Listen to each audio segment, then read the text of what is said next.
Aïcha, on a déjoué pratiquement tous les pronostics parce que sur les favoris qui avaient été présentés à l'opinion nationale et internationale, on ne le voyait pas venir. Vous aussi, je suis certaine.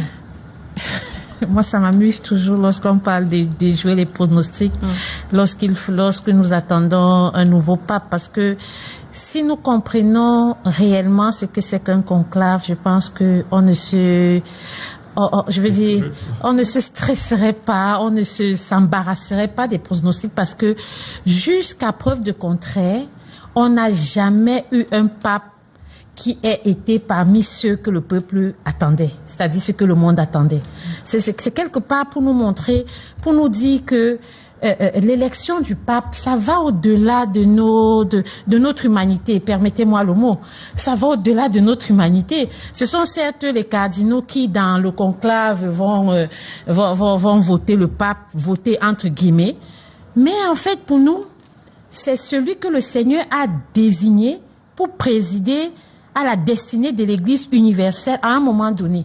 Donc c'est pour dire que c'est vrai, on a beaucoup entendu parler du cardinal Sarah, on a entendu parler du cardinal Aveline, on a entendu parler de plusieurs cardinaux. Mais vous voyez que de tous ces cardinaux qui étaient supposés être les potentiels papes.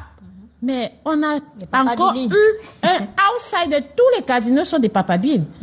Tous. Mais vous voyez que c'est toujours un outsider, celui à qui on ne pensait pas, celui que personne n'aurait plébiscité, ou bien personne n'aurait...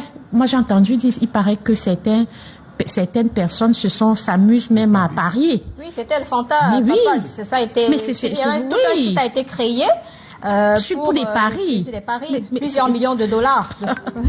Mais c'est plutôt amusant. Donc, je pense que cette élection nous montre encore que l'Église catholique romaine est bel et bien dirigée par l'Esprit Saint. D'accord. Et aujourd'hui, le